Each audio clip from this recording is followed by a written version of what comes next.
Hi everyone, welcome to my YouTube channel botany educator. आज हम पढ़ेंगे यूडोमोनियम। तो सबसे पहले बात कर लेते हैं हम इसकी क्लासिफिकेशन की। तो ये division thallophyta, sub division algae, class chlorophyceae, order oedogoniales और फैमिली उडोगनेसी के अंदर आती हैं। ये फ्रेश वाटर फिलामेंटस एल्गी है। ये वाटर बॉडीज़ पे तो ग्रो करती हैं, साथ में ये रॉक्स पे भी ग्रो करती हैं और एपिफिटिकली दूसरे एक्वेटिक प्लांट्स पे भी ग्रो करती हैं। इसकी कुछ स्पीसीज जो एपिफिटिकली ग्रो करती हैं वो हैं उडोगोनियम टेरेस्ट्रिस और उडोगोनियम रैंडवे। इसकी 200 के अराउंड स्पीसीज जो है इंडिया में मिलती हैं।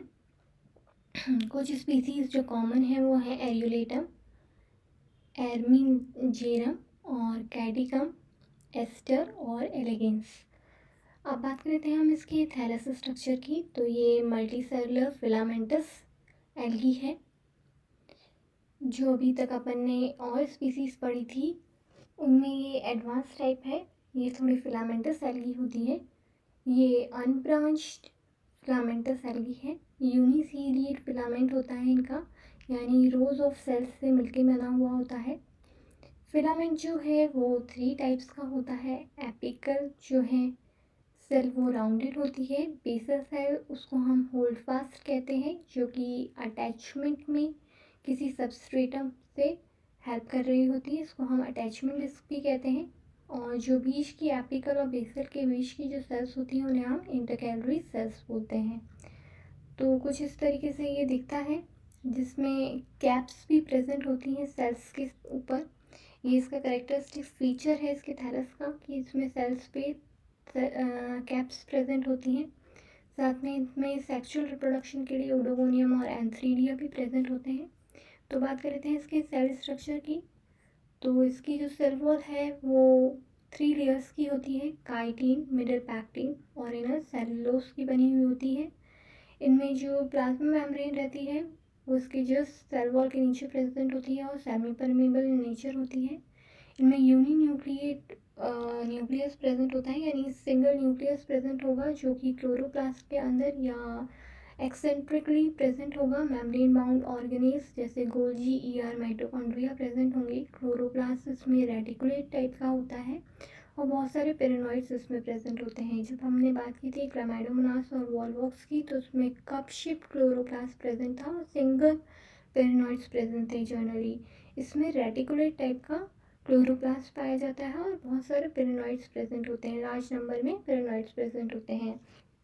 पेरिनॉइड्स जो होते हैं वो प्रोटीनियस बॉडीज़ होती हैं, ठीक है। ये जो है सेंट्रल वैक्यूल इसमें प्रेजेंट होता है, जो कि सेल सब को स्टोर करने में हेल्प कर रहा होता है।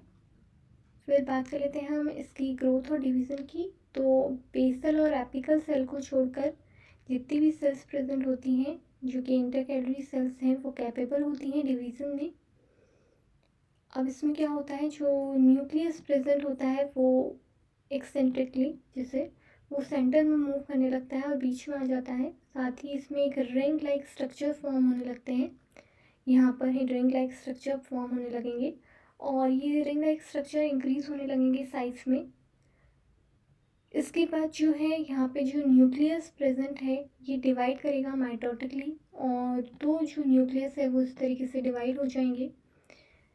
जब ये टीलोफेज माइटोसिस की टीलोफेज स्टेज पे आएगा तो इसमें जो है बीच में एक सेप्टम का फॉर्मेशन होने लगेगा और इधर जो अपना ये रिंग लाइक स्ट्रक्चर जो बना था ये एलोंगेट होने लगेगा। और जब ये एलोंगेट होगा तो इस तरीके से कुछ यहाँ पर ये एलोंगेशन अपन देख सकते हैं, ये एलोंगेट होगा और ये मदर जो वॉल है, जो पेरेंट वॉल है, उससे ये स्प्लिट होने लगेगा। और जब ये स्प्लिट होगा तो कुछ पार्ट जो एपिकल पार्ट है इसका, एंटीरियर पार्ट है जो डॉटर सेल का, ये वाली जो सेल है ये डॉटर सेल कहलाती है और ऊपर वाली जो है पेरेंट सेल है। तो जो पेरेंट सेल से अटैच्ड पार्ट है डॉटर सेल का, तो डॉटर सेल का जो एंटीरियर पार्ट अटैच है पेरेंट सेल से वो अलग से क्या बना लेगा, स्प्लिटिंग की वजह से एपिकल कैप बना लेगा। क्योंकि किस में एलोंगेशन हो रहा है, ये जो रिंग जो अपनी रिंग लाइक स्ट्रक्चर था उससे जो वॉल बनने लगी है, वॉल लाइक स्ट्रक्चर बनने लगा है, यहाँ पे एक वॉल बनने लगी है, ये वॉल स्प्लिट होने लगेगी, तो जो ऊपर वाला पार्ट है उससे एक एपिकल कैप का फॉर्मेशन होगा। अब क्या होगा, ये जो न्यूक्लियस है ये अपर डायरेक्शन में मूव करेगा और ये ऊपर की तरफ यहाँ पे अपन देख सकते हैं ये यहाँ पर आ जाएगा, शिफ्ट हो जाएगा। साथ ही जो सेप्टम है वो भी शिफ्ट होगा अपवर्ड डायरेक्शन में, और सेप्टम भी जो है मूव करके जो ये डॉटर सेल है और जो पुरानी वाली जो पेरेंट सेल है उसके बीच में ये सेप्टम बनने लगेगा। जो मदर सेल है या जो पेरेंट सेल है, ये डॉटर वाली सेल हो गई और मदर वाली सेल हो गई, इन दोनों के बीच में एक सेप्टम बनने लगेगा और न्यू सेल बन जाएंगी। इस तरीके से यहाँ पर सेल डिवीज़न होता है। तो अपन ने सेल डिवीज़न की बात की, आप कुछ क्वेश्चंस ले लेते हैं। Which of the following contain many pyrenoids? Chlamydomonas, volvox, oedogonium, all of above. तो बहुत सारे पेरिनोइड्स अपन को ओटोगोनियम की केस में देखने को मिलते हैं, जबकि क्लेमाइडोमोनास और वॉलवॉक्स में ज़्यादातर केसेस में सिंगल पेरिनोइड्स प्रेजेंट होते हैं। कुछ एक्सेप्शंस हैं but mainly single pyrenoids present होते हैं। फिर which of the following correct about oedogonium? Reticulate chloroplast, presence of cap cell, multi cellular filamentous body. तो इसमें मल्टी सेलुलर होते हैं, फिलामेंटस होती है इनकी बॉडी, साथ ही इनमें रेटिकुलेट क्लोरोप्लास्ट होता है, कप सेल्स भी प्रेजेंट होती हैं। तो ऑल ऑफ अबव इसका सही ऑप्शन हो जाता है। फिर है अटैचमेंट डिस्क प्रेजेंट इन ओटोगोनियम। तो जो अटैचमेंट डिस्क प्रेजेंट होती है उसको हम होल्ड फास्ट कहते हैं। Which algae found in permanent fresh water? Oedogonium, bulbochaete, both A and B. तो बल्बोकीट और ओटोगोनियम जो है वो परमानेंट फ्रेश वाटर में मिलने वाली एल्गीज हैं। फिर growth and cell division occur in which cells of oedogonium? तो एपिकल और बेसल जो होल्ड फास्ट सेल है उसको छोड़ के जो बीच की सेल्स हैं उनको हम इंटरकैलरी सेल्स कहते हैं, और उनमें जो है ग्रोथ और सेल डिवीज़न होता है। तो कुछ इस तरीके से इसके क्वेश्चन हो जाते हैं। तो इसका थोड़ा रिवीजन ले लेते हैं। तो ये जो है फ्रेश वाटर में मिलती हैं, साथ ही जो इसकी ओटोगोनियम की प्लांट बॉडी है वो मल्टीसेलुलर फिलामेंटस प्लांट बॉडी होती है। इनमें रेटिकुलेट टाइप का क्लोरोप्लास्ट प्रेजेंट होता है, बहुत सारे पेरिनोइड्स प्रेजेंट होते हैं।